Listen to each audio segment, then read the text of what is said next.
Hello प्यारे दोस्तों, कैसे हैं आप लोग। आशा करते हैं अच्छे होंगे। तो आज हम बहुत ही महत्वपूर्ण पीएच मान बताने वाले हैं। पीएच मान जो होता है बहुत सारे एग्जाम में पूछे जाते हैं कि किसी चीज़ का पीएच मान कितना होता है। तो सबसे पहले समझेंगे पीएच मान होता क्या है। पीएच का मतलब होता है पावर ऑफ हाइड्रोजन, और इसका जो खोज किया था पीएच मान यानी कि पीएच स्केल ना। पीएच मान कैसे ज्ञात करते हैं? पीएच स्केल से ज्ञात करते हैं। और पीएच स्केल का खोज किसने किया था? सोरेनसन ने किया था। किसने? सोरेनसन ने। कब किया था? 1909 ईस्वी में। 1909 ईस्वी में किया था। तो समझ गए पीएच का मतलब क्या होता है? Power of hydrogen.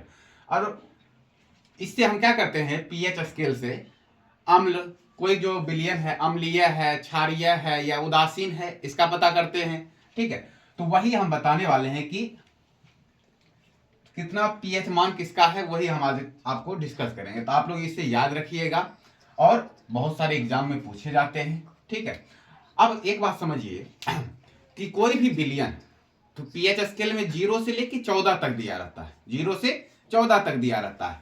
और अगर 7 तक कोई भी विलयन है तो उदासीन विलयन का पीएच मान होता है 7। और अम्लीय जब होगा तो अम्लीय का होता है 7 से कम। 7 से कम जितना हो जाए, 6, 5, 4, 3, वो उतना क्या होता है? अम्लीय होता है।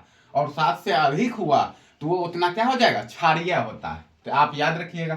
तो पहला है शुद्ध जल का पीएच मान कितना होता है? 7 होता है। क्या होता है? 7। यानी कि 7 है, ये क्या है? उदासीन है। कोई पूछेगा शुद्ध जल के 7 क्या है? उदासीन है। समझ गए? यानी कि शुद्ध जल का पीएच मान 7 होता है, और ये क्या है? उदासीन है। दूध का पीएच मान 6.4। अब हम क्या बताए थे कि 7 से कम हो तो वो क्या होगा? अम्लीय होगा। तो यानी कि दूध का जो पीएच मान होता है 6.4, ये क्या है? अम्लीय है। तो हम लिख देंगे अम्लीय। ठीक है, अम्लीय। मानव रक्त का पीएच मान 7.4 7 से ज्यादा है, तो यानी ये हो गया हमारा क्या? क्षारीय। ये क्या हो गया? क्षारीय हो गया। क्षारीय। इसी तरह आप समझ गए होंगे कि 7 से ज्यादा होगा तो क्षारीय, 7 हुआ तो उदासीन, और 7 से कम हुआ तो क्या हो जाएगा? अम्लीय। आंसू का पीएच मान 7.4, ये भी क्या है? क्षारीय है। समुद्री जल का पीएच मान 8.4, ये भी क्या है? क्षारीय है।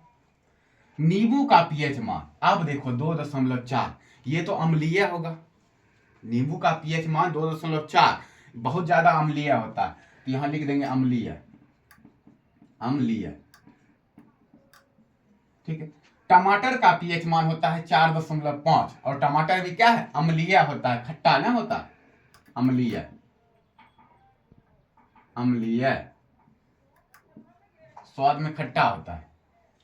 और वही क्षारीय क्या होता है? स्वाद में कड़वा होता है।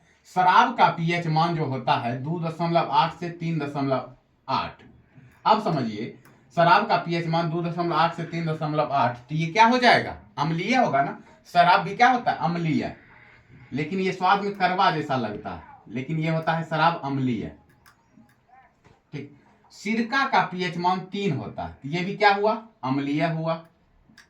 सिरका भी क्या हो गया? अम्लीय हुआ। उसके बाद मानव लार का पीएच मान, मानव लार का पीएच मान होता है 6.5 से 7.5, यानी कि ये क्या होता है? अम्लीय भी होता है और क्षारीय भी होता है, दोनों होता है। तो यहां लिख देंगे दोनों।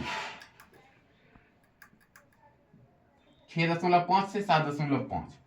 उसके बाद चूने का पीएच मान, चूने का पीएच मान 10.5, यानी ये क्या हुआ? क्षारीय हुआ।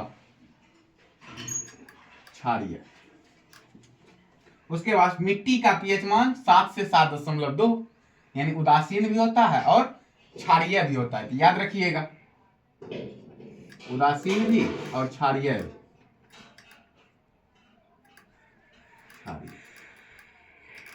ठीक है। उसके बाद सेब का पीएच मान 3 होता है, तो 3 क्या है?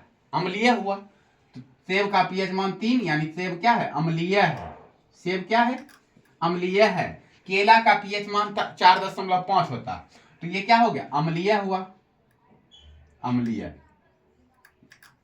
और मक्खन का पीएच मान होता है 6.1 से 6.4, तो ये भी क्या हो गया? अम्लीय। ठीक है, तो आप लोग ये जितना पीएच मान है इसको याद रखिएगा। और 6 से अगर सॉरी 7 से अगर कम हो तो वो होगा अम्लीय, 7 के बराबर हो तो वो होता है उदासीन, और 7 से अगर अधिक हो तो वो होता है हमारा क्षारीय। और पीएच स्केल 0 से 14 तक होता है। इसका खोज सोरेनसन ने किया था 1909 में। ठीक है, आपको अगर ये अच्छा लगा हो तो लाइक करें, कमेंट करें, शेयर करें और सब्सक्राइब करें। धन्यवाद।